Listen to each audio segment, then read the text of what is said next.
क्या पत्थरों पर तराशे गए श्लोक कभी मौन हो सकते हैं? क्या एक वैभवशाली इतिहास को आक्रमणों की आंधी हमेशा के लिए मिटा सकती है? यह कहानी है मध्य प्रदेश के धार की उस भोजशाला की, जो कभी महाराजा भोज की नगरी में माँ बाग देवी का पावन धाम और अखंड भारत में ज्ञान का महाकेंद्र थी। लेकिन मध्यकाल के क्रूर इस्लामी आक्रमणों ने इस मंदिर के सीने पर गहरे जख्म दिए। तलवारों के दम पर मां सरस्वती के इस पावन मंदिर को ढाया गया। इसकी सनातनी पहचान को बदलने की पुरजोर कोशिश हुई और इसे एक दरगाह के रूप में लाकर खड़ा कर दिया। सदियों तक इस परिसर की आत्मा अपने अस्तित्व और अस्मिता के लिए सिसकती रही, लेकिन सत्य को सदियों तक कैद नहीं रखा जा सकता है।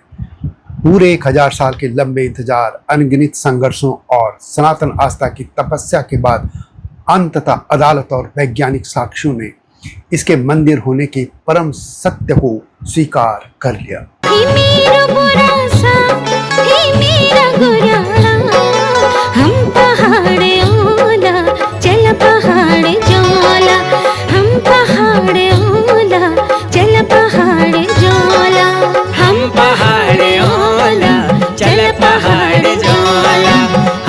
जय हिमालय, जय भारत।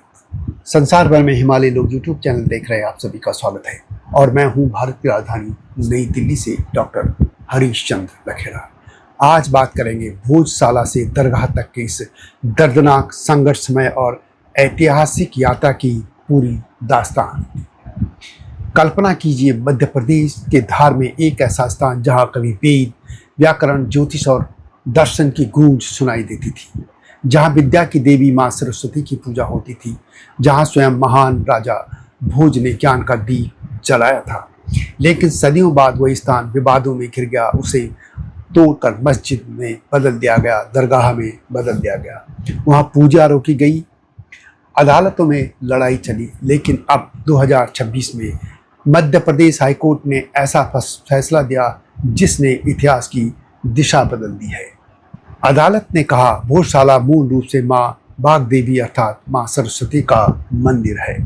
भोजशाला का निर्माण परमार राजवंश के सबसे प्रतापी सम्राट भोज ने करवाया था। उनका कार्यकाल 1010 से 1055 ईस्वी है। सम्राट भोज स्वयं एक महान विद्वान, कवि, वास्तुशास्त्री और कला संस्कृति के संरक्षक थे। उन्होंने मालवा को ज्ञान, साहित्य और स्थापत्य कला का केंद्र बनाया था और उनकी राजधानी थी धार। इसी धार में उन्होंने मां सरस्वती को समर्पित एक भव्य मंदिर और संस्कृत विद्यापीठ की स्थापना की थी और नाम पड़ा था भोजशाला। यहाँ देश विदेश से छात्र और विद्वान साहित्य, व्याकरण, खगोल, विज्ञान, दर्शन और दर्शन की शिक्षा लेने आते थे। भोजशाला केवल एक मंदिर नहीं था, यह एक विश्वविद्यालय ही था। यहाँ वेद, व्याकरण, ज्योतिष, आयुर्वेद, काव्यशास्त्र, वास्तुशास्त्र के विद्यार्थी और विद्वान देश भर से, संसार भर से आते थे। भोजशाला का अर्थ ही है सम्राट भोज की शाला, यानी ज्ञान की पाठशाला। भोजशाला से प्राप्त मां सरस्वती की अत्यंत सुंदर प्रतिमा आज भी लंदन के म्यूजियम में सुरक्षित रखी गई है। यह प्रतिमा इस बात का प्रमाण है कि भोजशाला वास्तव में मां सरस्वती का ही मंदिर था।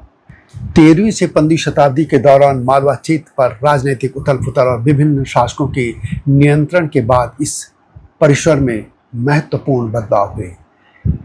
1305 ईस्वी के आसपास अलाउद्दीन खिलजी के मालवा आक्रमण पर यहाँ भोजशाला को भारी क्षति पहुंचाई गई। इसी काल में विशेषकर दिलावर खान और महमूद खिलजी के शासनकाल में इस परिसर के ढांचे का उपयोग करते हुए इसे एक मस्जिद का रूप दे दिया गया, जिसे कमाल मौला मस्जिद के नाम से जाना जाता रहा।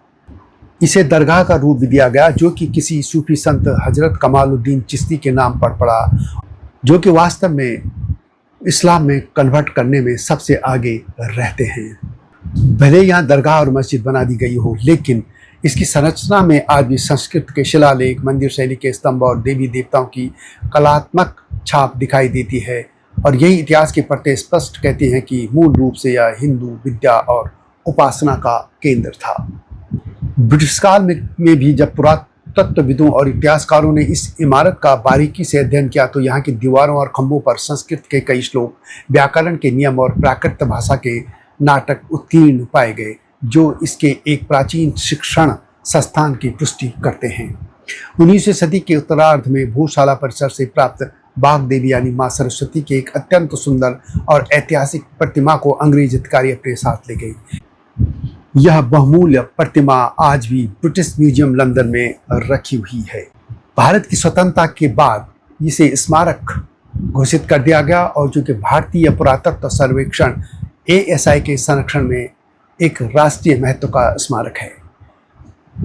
लेकिन स्वतंत्रता के बाद ही इसमें विवाद और तेज हुआ।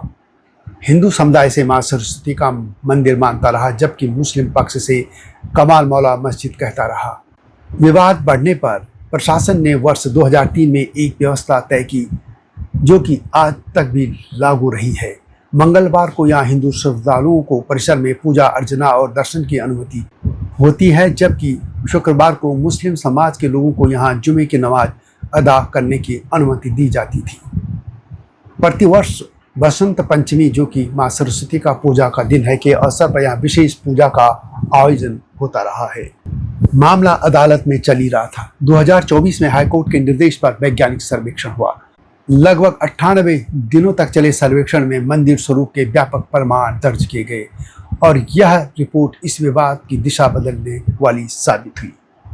अंततः 15 मई 2026 को मध्य प्रदेश हाईकोर्ट की इंदौर खंडपीठ ने ऐतिहासिक निर्णय सुनाया। न्यायालय ने कहा, भोजशाला मूल रूप से मां बाघ देवी का मंदिर है। 2003 की शुक्रवार नमाज संबंधी व्यवस्था को अदालत ने निरस्त करने का आदेश सुनाया।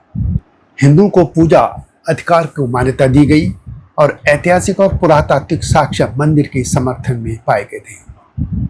और यह भी समझना होगा कि यह केवल कानूनी फैसला नहीं है, बल्कि भारतीय सभ्यता की स्मृति का पुनर्पाठ है और आतताई आक्रमणकारियों के मुंह पर करारा तमाचा। सम्राट भोज की भोजशाला की कहानी हमें बताती है कि भारत की आत्मा केवल पत्थरों में नहीं बल्कि स्मृति, ज्ञान और आस्था में बसती है। यह भूमि है जहाँ मां सरस्वती की वंदना होती रही है, जहाँ संस्कृत के श्लोक गूंजते थे, जहाँ इतिहास ने एक लंबा संघर्ष देखा। अब न्यायालय के निर्णय ने उस स्मृति को एक नई मान्यता दी है। भोजशाला केवल एक इमारत नहीं, यह भारत की ज्ञान परंपरा का प्रतीक है। ये वीडियो कैसी लगी कमेंट में अवश्य लिखें। जल्दी आऊंगा इस तरह की गाथाओं के साथ। तब तक जय हिमालय, जय भारत। हिमालय पे पेड़ हो तो गीत गाएंगी नदियाँ, गीत गाएंगी नदियाँ।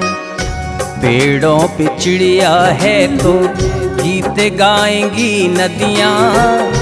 पेड़ों पे चिड़िया है तो गीत गाएंगी नदियाँ।